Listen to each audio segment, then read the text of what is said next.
Hey everybody, welcome back to episode 26 of NASCAR Nuts and Bolts podcast. I'm your host Caleb Dunstan 9, along with my co-host Gene, Mr. Flag to Flag Racing, and Mr. Thomas TB Racing number 3, old Austin Dillon.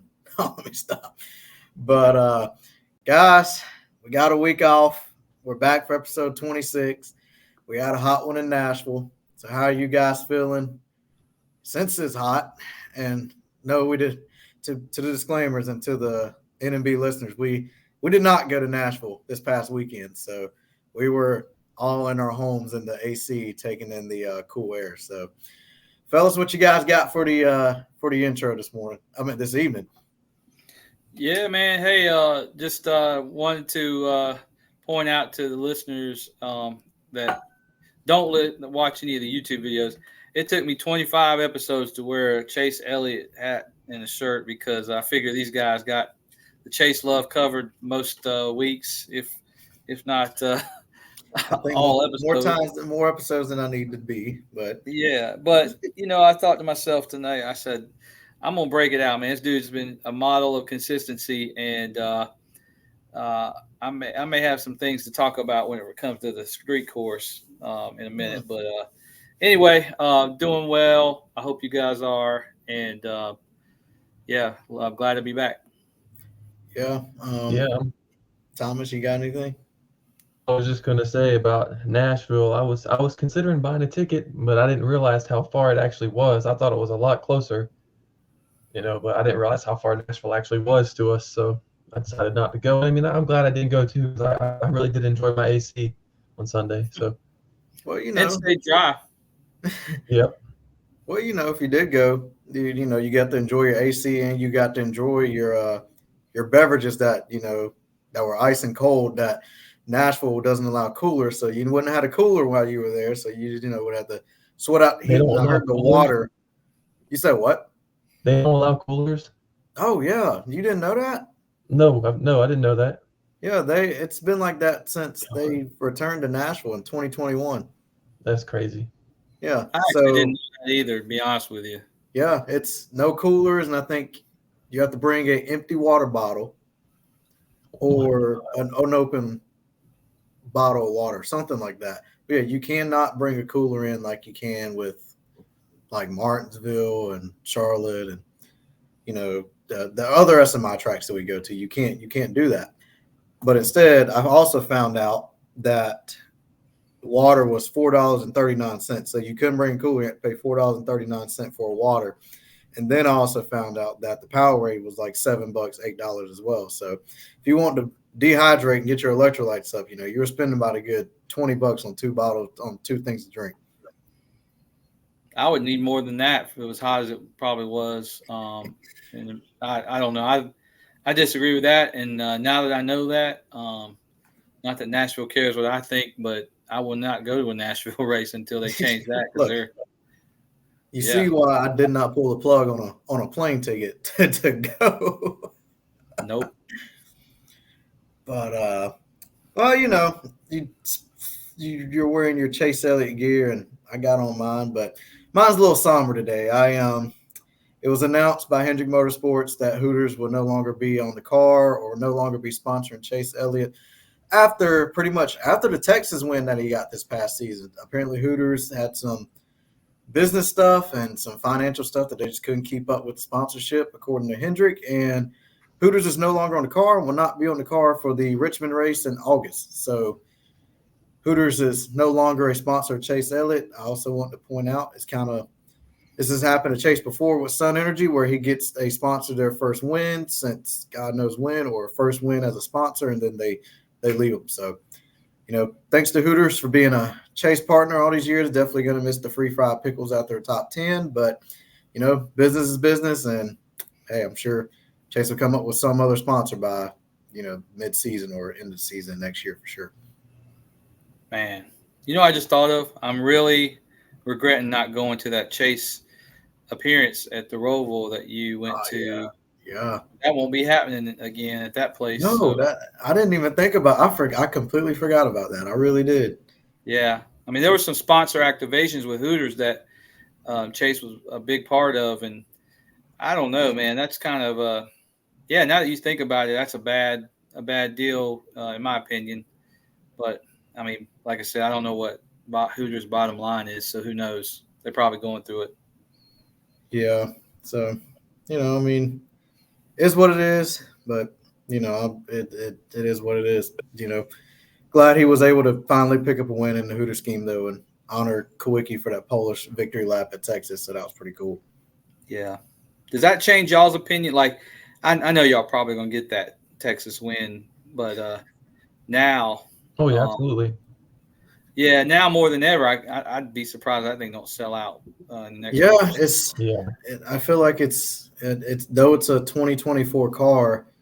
I think it'll end up being like that Sun Energy car where it's going to go probably a couple years and it's just going up in value after a while. It Yeah. seems like anything 2019 prior, it's pretty much up there now.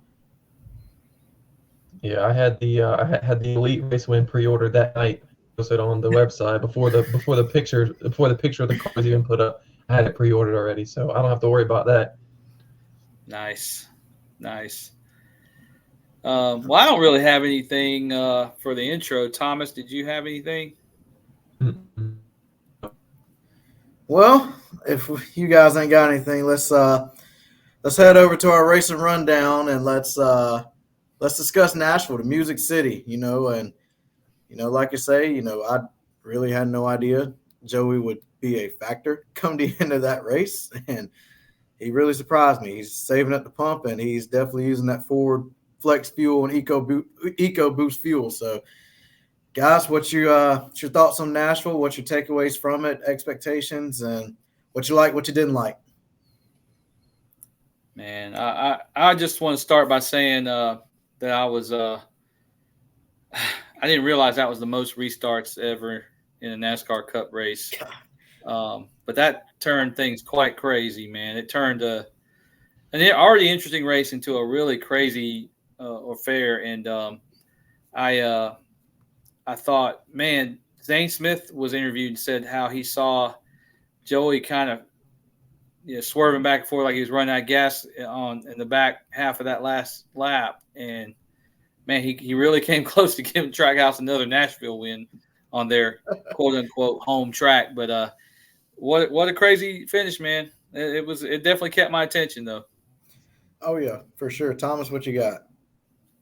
I mean, I enjoyed the race. I mean, it certainly wasn't the worst one I've seen this year, and I mean, it surprised me towards the end that they all have a certain amount of laps on a tank of gas, but one person might be able to go a few laps in every car. It's all different, and cars and the gas one wouldn't in the laps. A few mileage thing was really interesting, and made me enjoy the race. But I was really hoping prize win or something or something. But I am happy to see. I mean, I was like a Zane Smith win, like one of a kind. Like,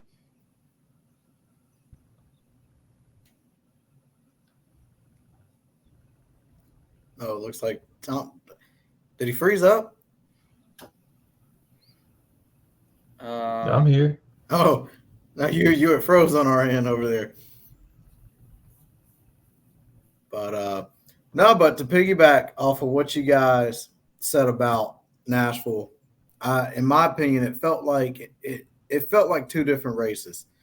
Stage one and two, I think, was your very typical.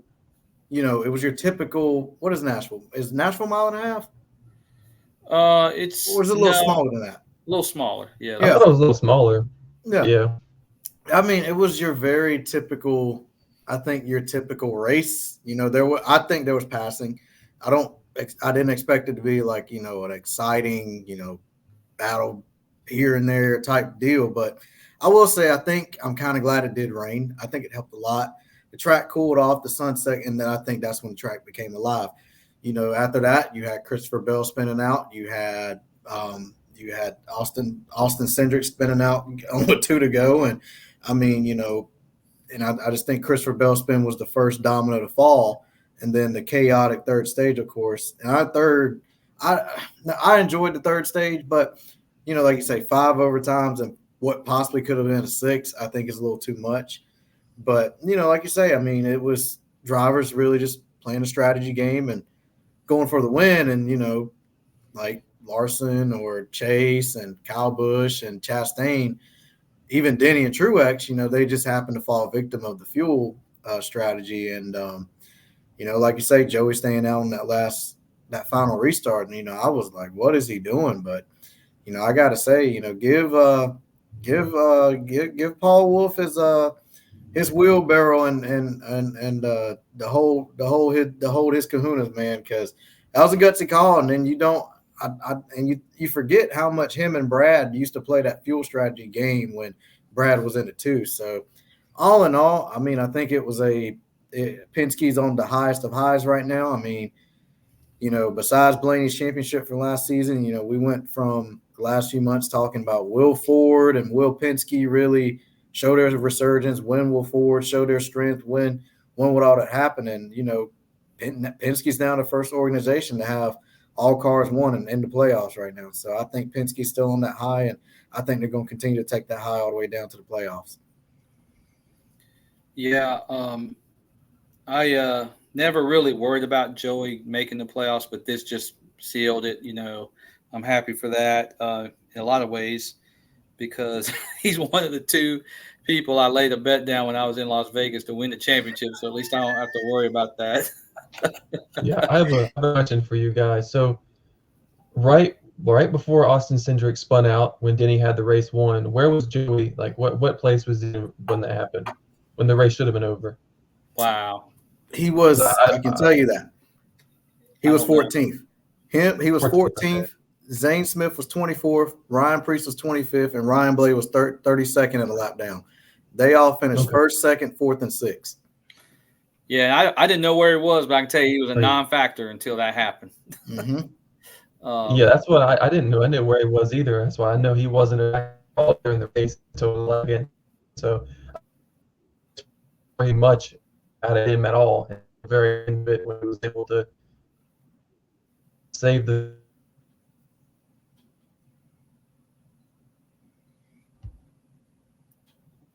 I think we got another freeze.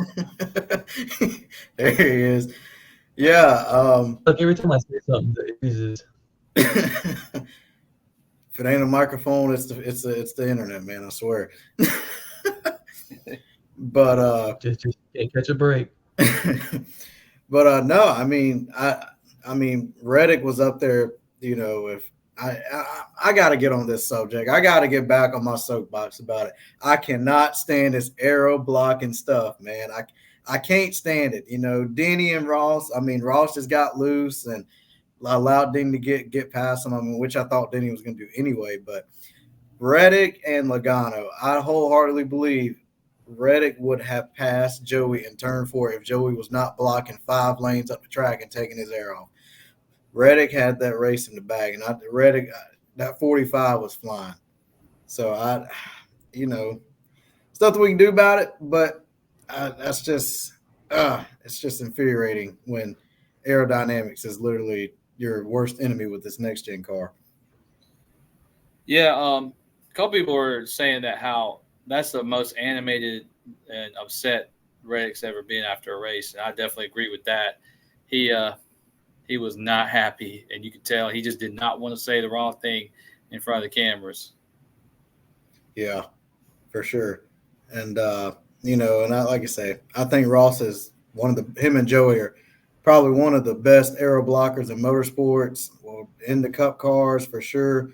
And I hate to see it because I want to see the fastest car prevail, but that's racing, and that's why we get the cars and try to see who can be better than their competitor out there. But I do want to kind of hit on, NBC and their coverage. I just want to shout out Steve Letarte, man. I think he's like Larry Mack of NBC, man. The knowledge, the major race IQ that he has, and for a new fan who's watching, I think he completely puts it in a perspective where you can understand it. What's going on, and I just think Steve Letart's just like he know like that crew chief driver mentality he has of explaining to the casual fan or explaining to a new fan that may be watching don't know what's going on. He has a sense to break it down, and he can literally put it in an easier term that a new fan may understand. So I just want to shout out Steve Letarte. Yeah, maybe he's the,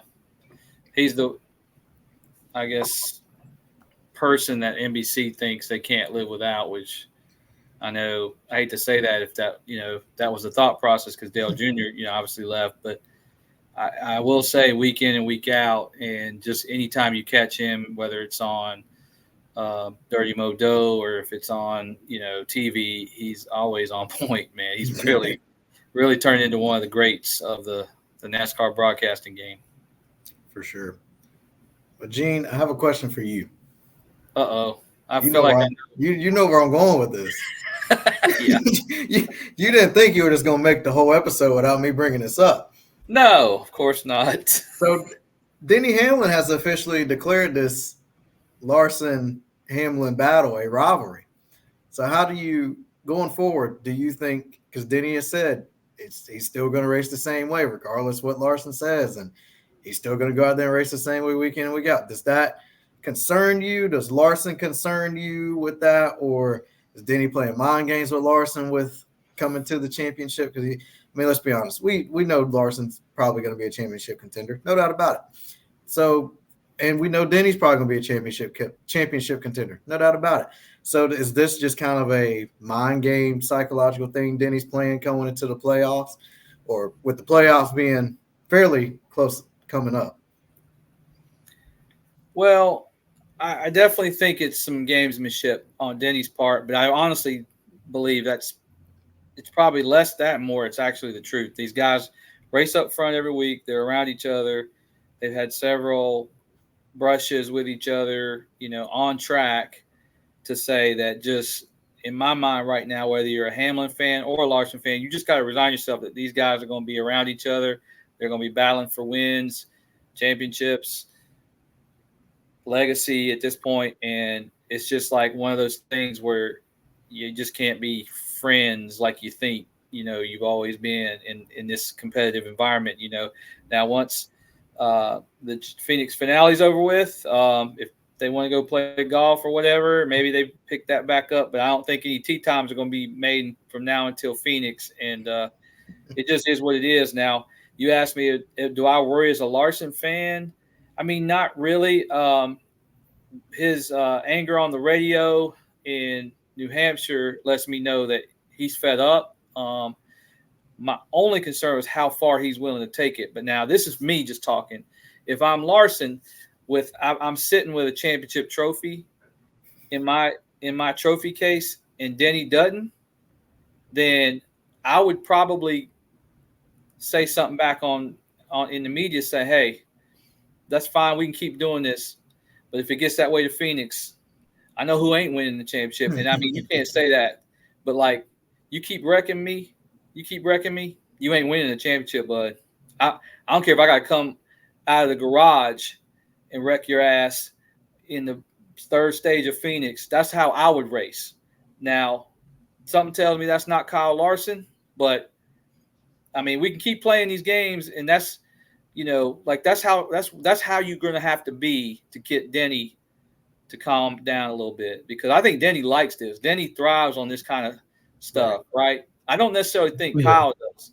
So, like, you just got to know that if you're Larson. I hope Cliff Daniels is talking, but I did like going back at him a little bit, because he got Denny flustered, in the race into the second stage, to the point of Denny going up and hitting him a couple of times. And he did. He got a little, he got a little sly with.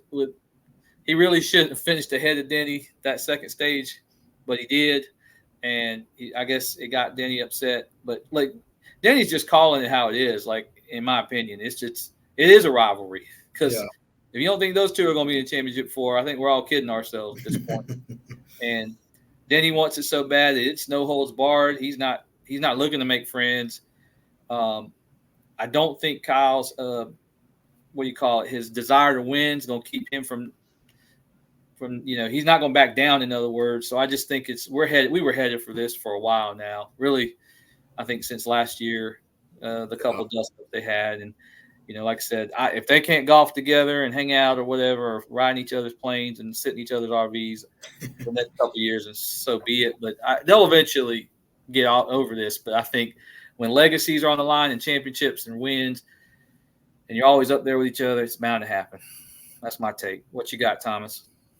I was going to say, yeah, it's definitely a rivalry, and I agree with everything that you just said. And I love seeing these on-track rivalries. I love seeing drivers, get into each other and get mad at each other and play games.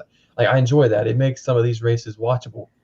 And I'm excited to see what comes of this. I like on-track rivalries, and I'm excited to see what the rest of the season holds with these two drivers. With both of them have a good chance of winning the championship. So I'm really curious and excited to see how this plays out in the end. Yeah. I just want to ask, because since you're the more uber Kyle Larson fan here on this podcast, and Denny announcing that since it's now officially a rivalry, so I just want to get your take on that. Yeah, I mean, just to sum up what I was trying to say, I'm a Larson fan, no doubt, no holds barred there. It is what it is. I also respect and like Denny Hamlin too.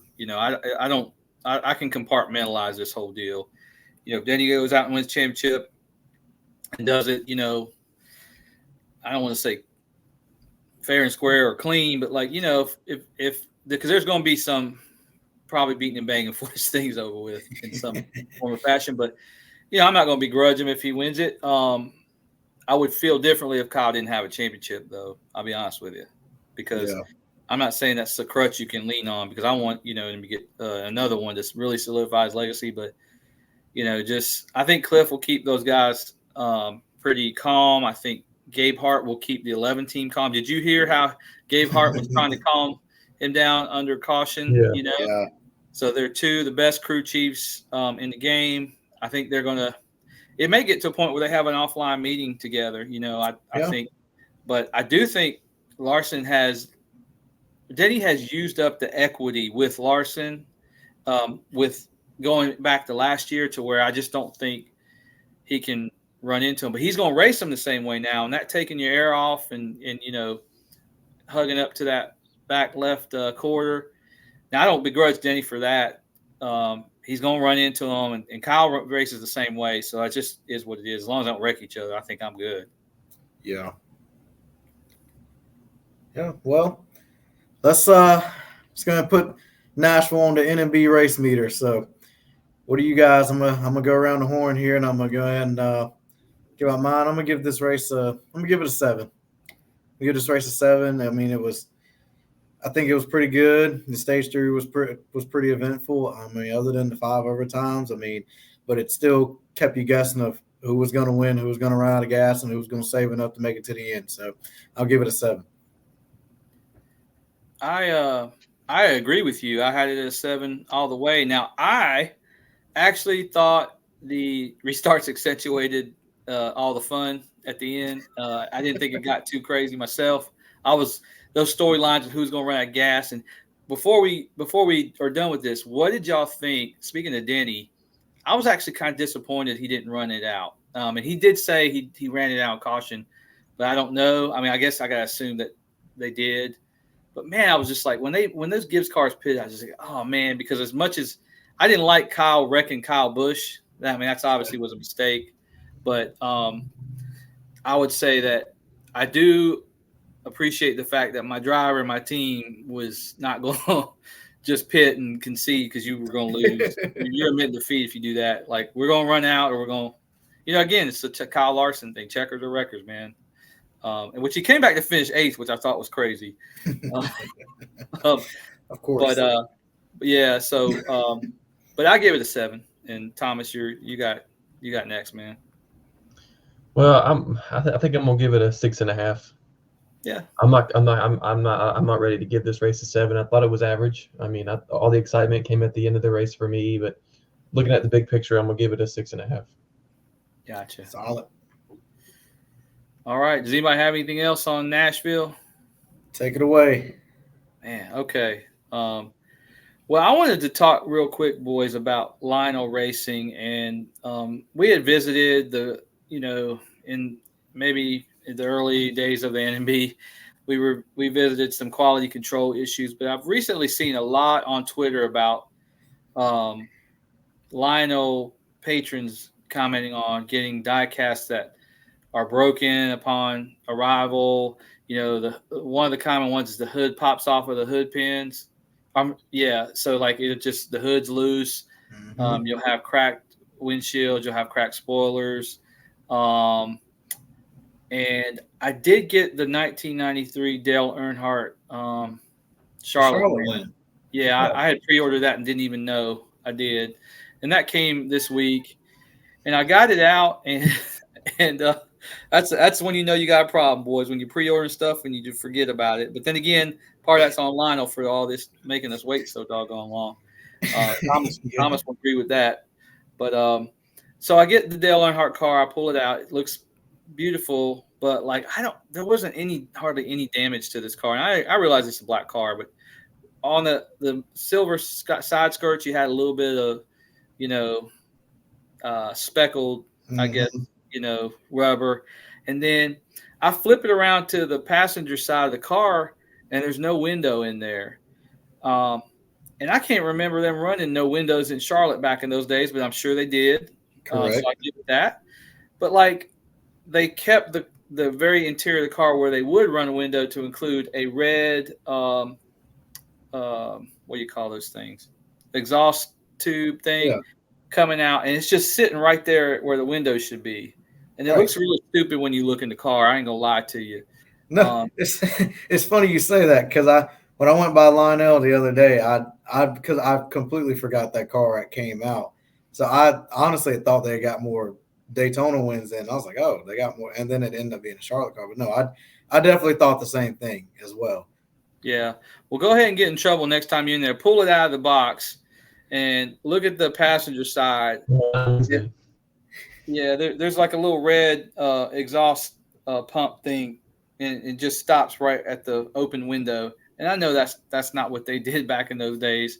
No, So it just looks dumb, and it got me thinking. Like I've always had really good luck with Lionel. Like I'm gonna jinx myself, so I better knock on some wood here. yeah, But because y'all pre-order, so I can't do it. Yeah. I'm too I paranoid. know, I know, but like Yeah. I've gotten lucky on pre-orders. I ain't gonna lie to you, man. And I just didn't know if y'all had any horror stories or, outside of the broken COT wings, which we all been victim of that.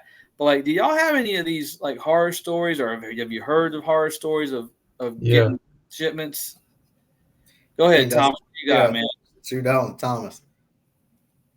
Well, this isn't really like it's not a terrible story, but it's about several grass and wins at the Bass Pro Shop.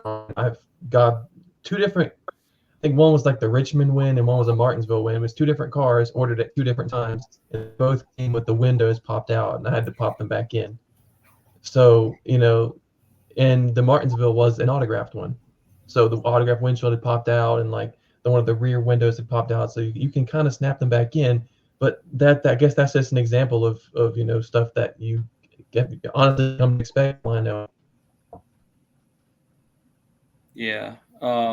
And like the worst thing I can think of now that you said something.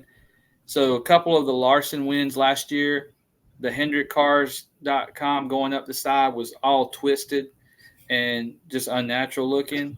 And there's a race wins too. God. Um, they since fixed it on some of the current 24 models, but that was the only thing I've noticed where I've been like, but I don't even know if I can fault Lionel. That's obviously, manufacturing in China. Yeah. But anyway, See, well, I guess but I do then fault Lionel because that's who they partnered with the manufacturer to save a buck or two. But it, exactly. So other than that's yeah, I mean, I don't know, man. no, because What that's what I was getting ready to say. I mean, and I would think if they were to not do production overseas, or at least pay the money to have the cars flown over here and not by ship, we'd probably be seeing cars here within a month. Not even a month, probably 2 or 3 months. Them 6, 7, 8 months out at a time. But yeah, I don't understand why they don't try to at least bring something over here or have something locally, right where headquarters is, to where they can, produce and do diecast. But hey, I don't know.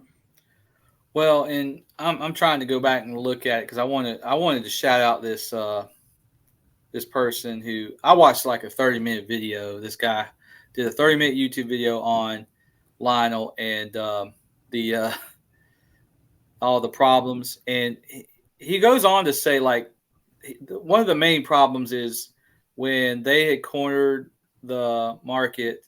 Okay, so there's a video on YouTube. It's 24 minutes 38 seconds. It's from a YouTuber called Nash Hawk or Nash Yeah, I've Hawk. heard of him. Yeah, NASHAWK.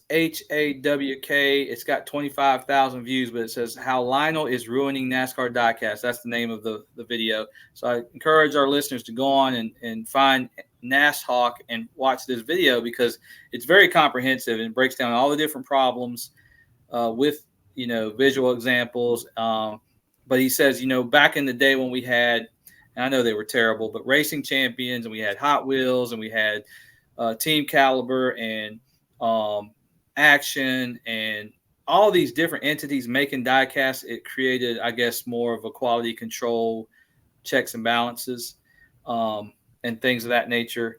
And then there's actual 164s where real big 164 collectors know about this particular manufacturing plant where they just make terribly molded ones that don't even fit the mold, and then they end up putting them in the what is that line of 164s that hits Walmart and Target? The Authentics. Authentic. Yeah, that's where it typically shows up. Which they're cutting corners there because there's the cheaper diecast, but mass produced. But anyways, I don't know, man. Like I really love and he ends this video, and I'm not gonna just summarize the whole thing. But he's like, I'm making this video because I'm not trying to bash Lionel. I actually love Lionel. I want it to be successful. I want the products to be great. I love getting diecast and stuff like that. So I hope they watched it, or whoever sees that video watches it to that end, because he doesn't probably hit that until about minute 20. But he's like, I just want it to be better. I'm not really, it's not a Lionel bashing video. And I certainly don't I typically don't bash Lionel because I get it in a way, but I think they're doing a really good job. But I think their customer service is good when you do get an issue. I just really, I love diecast. We all do. We're passionate. And I just that's something I just wanted to hit on and talk about to see what y'all thought. Now, I know we're all probably going to get this anyway, but how many decals do you think are going to be left off of that Jeff Gordon first win car? I'm worried. Yeah, I'm worried too. Yeah, because I just really don't know. His are the weirdest ones to me because they've left so many off historically on some of these great cars. I can tell you, I'm already looking at water slide decals in case it's horrendous. But I already have pre-ordered that car because I've been waiting. Caleb, Tom, we've been waiting so long for a Jeff Gordon first win that I will buy it no matter what it looks like. And if it's funky, I'll try and fix it, I guess. Yeah, wait and get that one in store to see what it looks like before I buy it. I'm just hoping that they get the race detail right, because as you mentioned with the Earnhardt Charlotte win, they just don't add that much race detail to it. So I'm hoping they can add a little bit more and make it more accurate to the race. It would definitely sell better if they were to do that. Yeah. Thomas, I'm almost inclined to let you play around with my 93 Dale Earnhardt Charlotte win and put some more, really study the pictures and put some more, rubber build up, because it's just not on the car, man. It's weird. Mm-hmm. But that's all, man. In case y'all didn't have anything else, I just wanted to kind of talk about it. I mean, I don't know, man. I'm not trying to bash Lionel. I love Lionel. I love going up there to the Concord Mill store. The employees are great. And when you call them with an issue, the customer service is excellent, man. There's some really good people working there. I don't know. I just want it to be. I'm like NASCAR. I just want it to be great, man. Yeah. I don't have any horror stories, knock on wood, but yeah, I don't have anything else. Okay. You'll have one eventually. Uh, Don't jinx him. Yeah, don't put that mojo on me. That's why I can't pre-order. I'm too paranoid to do it. I'll go check mine I out in mean, the store. I live 2 hours from the Concord Mill store, so I can't stop car and go whenever I want to go look at podcasts. I have Oh, to, don't worry. plan trips. Oh, So don't worry. You got that's 6+ months to for, plan. oh yeah, the expected till February, I think. So we have plenty of time. You said what? Which one? I said the Chase Elliott Texas win. It's not expected till I think February. Oh yeah, Yeah. I got 10 Yeah. cars I'm looking at right now. There and three of them come in August, and Uh, I think all of them, four coming, no, three coming August, two coming October, and four coming at the beginning of the year, February, January. So yeah, the next one on my radar is that Blaney Phoenix race version. I got I that think one. that's coming monthly. Harvick and Blaney Phoenix race versions for me. Hmm. Yeah. Me too. And but I didn't pre-order Blaney's, but I've got to get that as my. Me neither. Yeah, But I got to get that as my race win, Blaney, because that's first championship. You just got to have it. Yeah, I'm good on y'all got mindless anything quality else? control. All right. So this weekend, the NASCAR Cup Series is heading to Chicago for the Chicago Street Race, and I'm gonna be positive, and I hope that we have. It looks like we're gonna have some good weather. So hoping we have good weather and it's a good race, and nothing crazy happens. But I mean, I'm expecting very similar to what we had last year, but hopefully without the rain. But I'm gonna be positive. What you guys thinking? I actually told y'all, man, I'm super pumped about this. I mean, I thought we got shorted, even though there was some cool racing last year in that monsoon. But I am super excited to get a good weather street race and really see what this is all about. So I'm pumped, man. I'll be glued to the TV on that one, and I can tell you right now, it ain't gonna be a win from an also ran. It's gonna be somebody we expect to win. Oh yeah, for sure. I looked and I saw there are a total of 9 drivers doing double duty this weekend in Chicago, and that is Joey Logano, AJ Allmendinger, Kyle Larson, Ty Gibbs, Gene's favorite driver John Hunter Nemechek, Austin Hill, Daniel Suarez, Thomas's favorite driver Josh Bilicki, and Shane Van Gisbergen. Who? Ah. So I also want that, the field is going to be insanely stacked. And I also wanted to hit on what did you guys' thoughts about Joey Logano filling in for Haley Deegan this weekend at Chicago Street Course? Is this kind of the team's way of saying, hey, do we have a driver problem or is this a team equipment Driver type problem. deal? Go Well, ahead, Tom. What You you got got to thoughts talk on that? yourself. I can tell you right now, Joey Logano is gonna have that car the best finish of the season. Yeah. I Yeah. think I don't want to be I don't want to hate on Haley Deegan, but I just think it's a driver thing. I mean, obviously, their equipment's not the best, but I think it's more of a driver issue than more an equipment issue. So I think Joey Logano is going to have to give that car the best finish of the season. Yeah.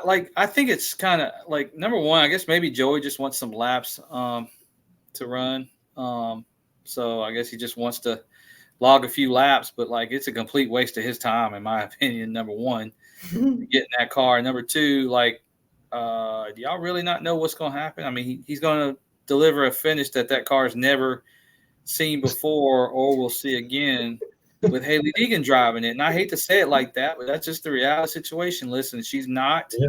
performed at any level in the national series. And like, I think she has a lot of fans. I think she has a lot to offer, but I'm a girl dad times two, and I'm looking at Tony Breidinger as somebody I'm really trying to follow because she's making some moves and coming up, and I just don't see that from Haley, and I I wish I did. So it's not like I'm trying to hate. I'm just saying what it is, man. Yeah, for sure. I saw some people saying, oh, road racing isn't her background. That's not her background. Okay, well, you got drivers out here in the field who hasn't never done road course racing a day in their life, and they still go out there and do it. That's why I say she's not going to learn if she has to go out. If she's not going to learn, she doesn't go out there and do it. And of course, we do want to see Haley Deegan succeed, but it's that point in time where it's like, okay, we've seen enough, and I think I'm like everyone else. Joey's gonna go out there and he's gonna take that car and he's gonna finish it within the top 10, top 5, or top 15, and like you say, that car is gonna be in places that it's not used to being. So, yeah, yeah. My grandma has a saying, man. When people show you who they are, believe them. Well, I believe when Haley Deegan showed me, man. I don't know. Until she does different, I mean, I think it's not to say I'm not pulling for it to make me a liar out of that, but I just don't know that she has the ability at this point in her career to keep doing this at these levels. I mean, I don't know. I'd probably go back to ARCA if I was her and just spend some time there. I don't know, man. She had success there, Yeah, I mean, yeah, she did. What, like 2 wins in ARCA and whatnot? Yeah. I mean, but then again, like, God, you know who's a poster child for this, from the anti person of what I'm trying to say is speaking of John Hunter Nemechek. John Hunter Nemechek, what was he doing? He got in a substandard ride in the Cup Series, underperformed, went back down to the trucks, went to Xfinity, ran good in both, I think, and got back into the Cup Series in what I think is a decent car. Man, boy, that thing's always flipped around in the wrong direction every weekend, man. Doing burnouts with no tires. Burnouts with no tires, yeah. And it's funny. He won the Xfinity race Saturday at Nashville. Mm-hmm. Yep. I mean, honestly, if that's not a tell, I mean, maybe that's where you're supposed to be, bud, and having success. And I texted y'all yesterday, like, Jimmy Johnson had to know what's sitting up in England if he even pays attention to his races. Man, I messed up. Get rid of old. Too busy what? Too busy golfing. Oh, yeah. Messing up getting rid of old Noah Gragson, man. Well, I guess for them, they live and they learn. So, yeah, they enjoy paying.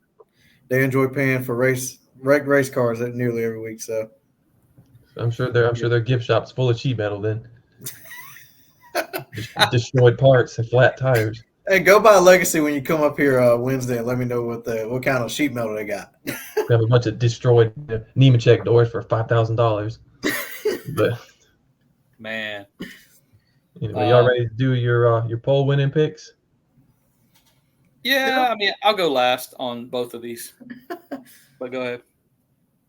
All right, I think I'll start off. I got Martin Truex Jr. winning the poll. Okay. Solid pick. I'm sticking to road course ringers this weekend, simply because it's we've been to Nashville, not Chicago twice now. So for my poll, I'm gonna go with the driver number 9. I'm going with Chase Elliott. Ran third there last year. He had a solid run there last year as well before he wrecked and had the white hood on the Hooters car. So I'm gonna go with Chase Elliott on the pole. Okay. Good selection. I will go with. I have a good feeling about this one, man. I haven't won a poll yet, so I'm about to give up on this thing. But I'm gonna say the driver of the number 45 2311 car, Tyler Reddick, will get the pole. Solid. Yeah. Yeah. I think he's really mad. Yeah, that's about to finish this week. Yeah, that's the exact direction I was going to go for my race winning pick. I had Tyler Reddick winning the race. I mean, something about that post race interview. I saw it in his eyes. Something about it. He was not happy. So I feel like he's going to come out swinging, and he's going to win the race. Yeah. Thomas, you dog. You dog. He's You know stuck what? out your kick, man. You know what? I'm gonna let you have Tyler Reddick. I had the same idea. He's hungry. He wants it. He just won Denny Hamlin's bracket challenge. So I mean, without that being said, I'm going with the guy. No. I'm gonna let you have it. I'm gonna let you have Tyler Reddick. Okay. All right. I'm gonna let you have Tyler Reddick. I'm gonna let you have your parade. I'm going with the guy who won the first Chicago street race. I'm going SVG. Whoa. Wow. Back to back.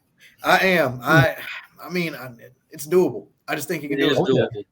And that's why I say if he was my second pick. So I had a feeling one of y'all was going to go Reddick. So I'm glad I had SVG in my backup. But yes, I'm going with Shane Van Gisbergen, going back to back and upsetting a lot of us this weekend. Yeah. Man, I'm not sure it upset me as much as it did last year a little bit. I ain't gonna lie. I thought that was weird. But if he won it again, he's won in Xfinity so many times, and he's really showing where he should be, I think, next year, which is in the Cup Series and the Trackhouse car. So I'm not mad at that one, but I will tell you it did take me a while to wear the Chase stuff. But let me tell you something, boys. I think the driver of the number 9, That's exactly why I didn't pick him.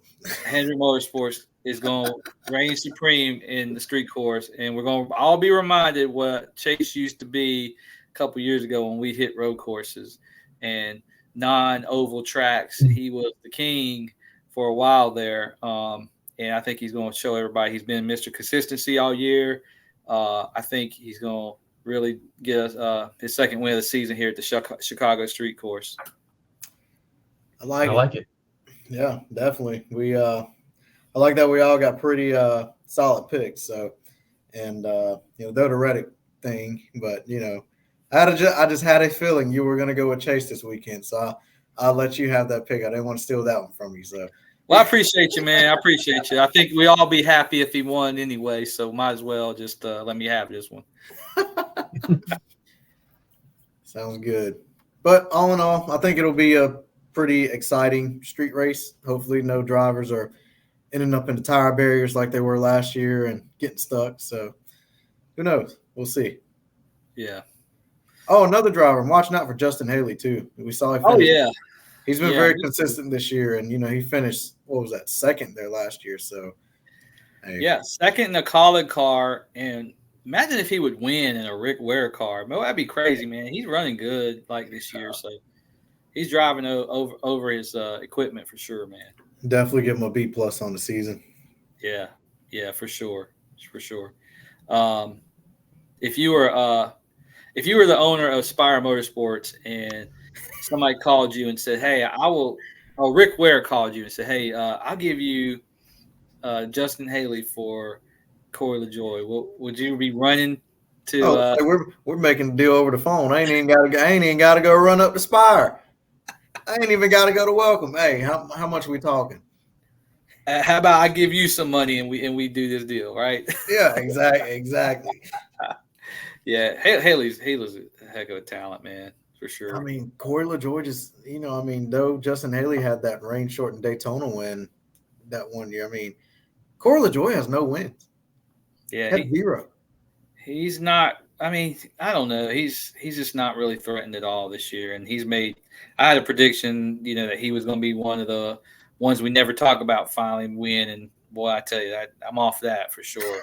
Go back in time and definitely one of the dumber takes I've had. I think right about now. All I got to say is I told you don't sleep on Hocevar, man. He's outrunning the veteran of the group on the team.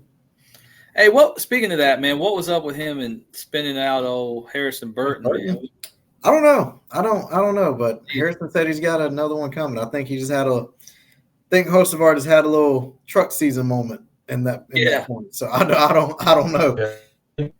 I think Carson Hocevar was trying to claim that Burton checked up early or checked up at a wrong point.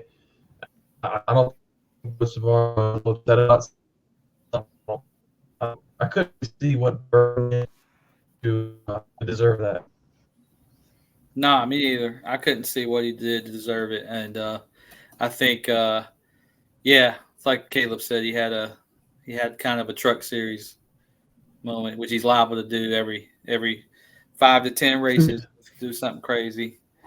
Um, but anyway, yeah, we'll see, man. But definitely, I'd be sticking with him over uh, LaJoy at this point. And I hate to say that, but results matter. For sure. Well, if y'all don't have anything else on Chicago, I kind of jumped the gun and on the fuel for thought here, and we already kind of hit on the Denny and Larson rivalry a little bit. So I guess I'm gonna kind of just go ahead and switch the lanes here. And so I was listening to DBC, and there's the NASCAR schedule was allegedly supposed to come out after this Chicago race. There's been a couple rumors they hit it at. Allegedly, Josh Berry is supposed to sign with 21. Ooh, NASCAR is close to a done deal with the Mexico set for 2025, actually.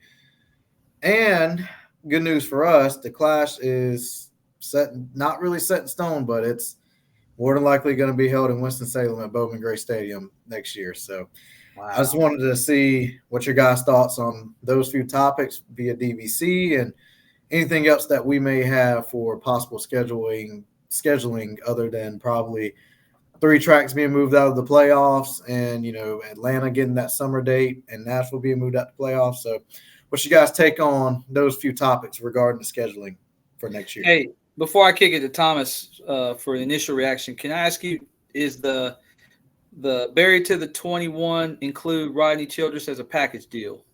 I do. I want to say it was because Rodney Childers did say he wanted to stick around, but in my opinion, SHR is keeping that one charter, so I would assume him and Barry were staying at was going to stay at SHR. So, but it's rumored Oh, they're going to the 21.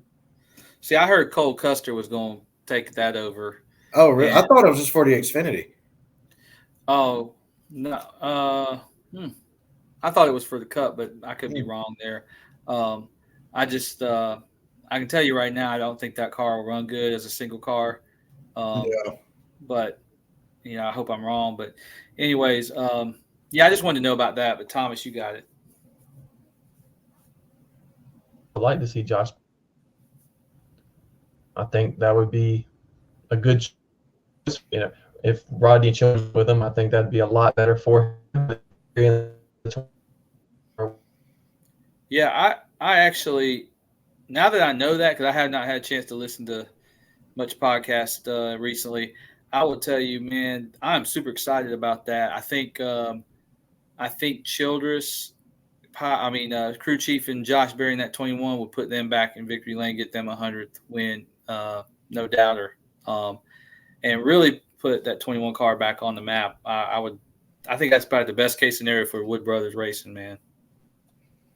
yeah, I agree. I think we hit on it before. I think if anybody's going to be able to give Wood Brothers that 100th win, it's going to be Josh Berry and Rodney Childress for sure. And kind of like Haley Deegan, I think it's one of those things where, no disrespect to Harrison Burton, but it's kind of those things where do we see it? Is it the equipment or is it the driver? And in this case, I honestly think, Harrison, oh my God, John Hunter Nemechek, I think he's had more success in the Xfinity Series. He's had multiple wins in the Xfinity Series, and I think he would probably be better off in the Xfinity Series for a little bit before moving back up the Cup. But I think it'll be a good duo. Hopefully they stay, but we'll see what that silly season continues on. Yeah, Yeah. Oh, go ahead. I'm sorry, Thomas. I was just gonna mention. I was just talking about Bowman Gray with the Clash, but Yeah, I was just gonna say, like, I'm very curious to see how they're gonna be able to do that. Like, I just don't. There's several things about that I just don't.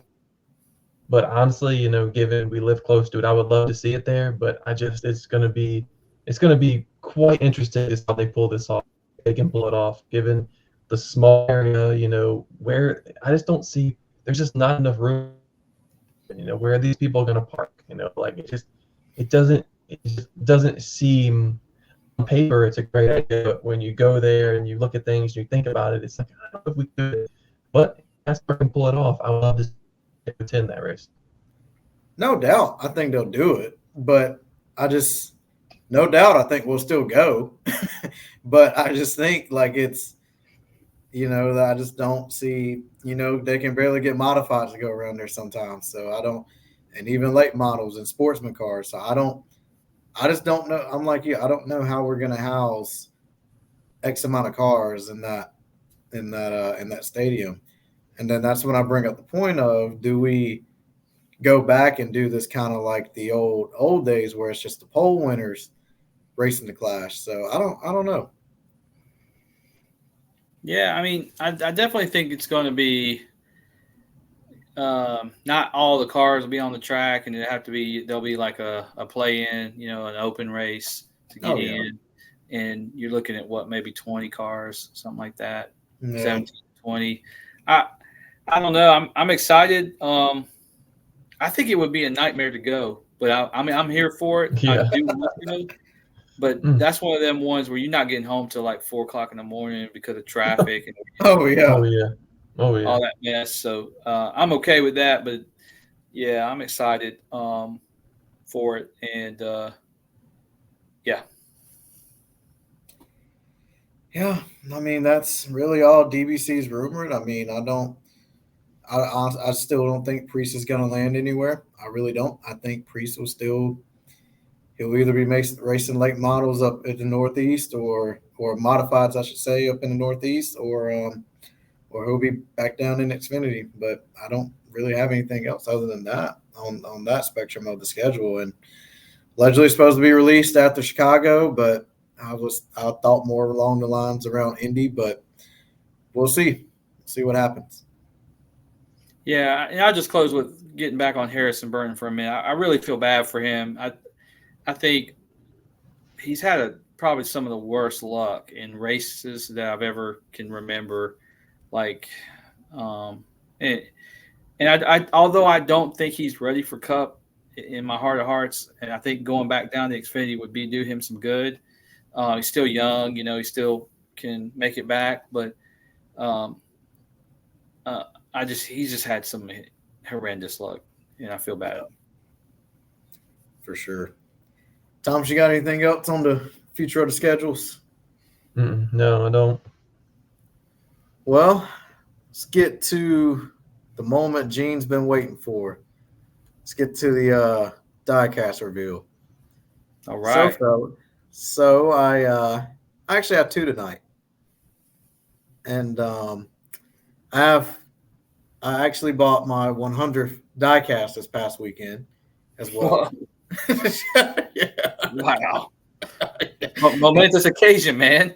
So these two are number 99 and 100. Diecast 100 has a funny story to it, but um, Diecast 99. Gene, you have this one actually. Thomas, you're looking this one. I kind of stole it from you. I'm not gonna lie. Um, so it is a William Byron diecast, and it is the William Byron number 24 Kobe tribute. Ah, Yeah, Yeah, I thought you had pretty that well one. spent. no, I didn't have this one. That I'm no, the one you sent, I saw it was still available when I missed out on the dual win, and I offered a guy 35 for it. He took it, so I got this car for like $40. That's Can't not beat bad it. at all. Yeah, Can't beat it. so that was diecast number 99, and I got the Blaney one back there. So and I was hesitant on getting it because of the way it looked and whatnot, but and all in all, I love it. Like it's definitely one of my favorites that I enjoy looking at now for sure. Yeah, But I tell y'all something. As a guy that grew up in the Jordan era, Kobe Bryant's my favorite basketball player of all time. oh yeah, 100%. Yeah, yeah. Like for me, like, and I'm not here to make a comparison with LeBron and Kobe and Jordan and Magic, whoever. I'm just telling you, like, that hurt me when he perished in that Oh helicopter crash, man, with his daughter. That was one of the moments. It's like, you know where you're at when you heard the news. Yeah, me too, bud. Me too. And I couldn't believe it. And to this day, man, like that Mamba forever, man. I'm a Kobe guy for life. Yeah, for sure. Well, now to diecast number 100. Um, so I picked this diecast up this weekend, and as you see, there's one missing spot on my shelf. So I was under the impression that I walked away with a win card that has the Can-Am Dual number 1 on it and whatnot. So here is Chase Elliott's 2017 Daytona pole car instead of the dual win car. So Oh my God. Okay. Okay. I'm confused. I'm confused. So you got the win card. I No, have that's the no. This is the dual win number 1 card. yeah. This is the that says dual win, correct? Yeah, it does. But this is the 2017 Daytona 500 pole.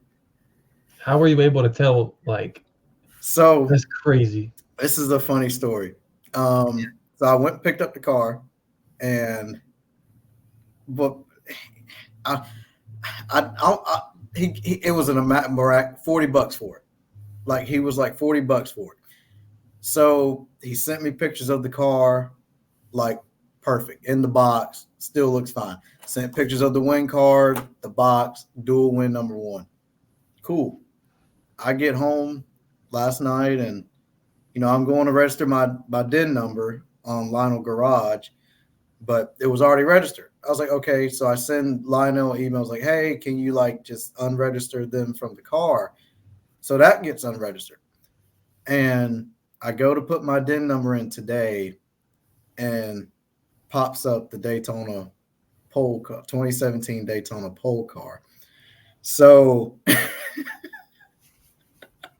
so I was like, so immediately I get on. I'm like, all right, hey, you gave me the wrong car. Like this is the wrong car, and he was trying to debate me at first. I'm like, nah, man. Like here's the DIN number with the car and everything, but it's resolved. We're supposed to go pick up. He had the Daytona car in the dual win box, and the dual win in the Daytona box. Okay. But Thomas, to answer your question, the way I could tell was because I didn't notice it until today. Actually, the dual win has a tire mark on the right side of the car, right above the Mountain Dew logo, right before the quarter panel. So that's how I was able to tell on Lionel's Garage's pictures. And then once he sent me the DIN that he had in the Daytona box, and when I typed that, it popped up the dual win number 1. So Okay. yeah, I currently have the Daytona pole car in the dual win number 1 box, but in the meantime, it is going up in the case until I actually go get the car, because it's still similar. It's literally the same car. The other one just has a little bit of damage on the right side. Yeah. Are you gonna keep it, or are you gonna trade him? So it's funny you say that. So out? I lucked out. He told me to keep the pole car and just come pick up the DIN. So I got 2 cars for $40 essentially. That's not bad. Oh God. Yeah. Especially that dual car is quite pricey. That's a good deal. Yeah. Yeah.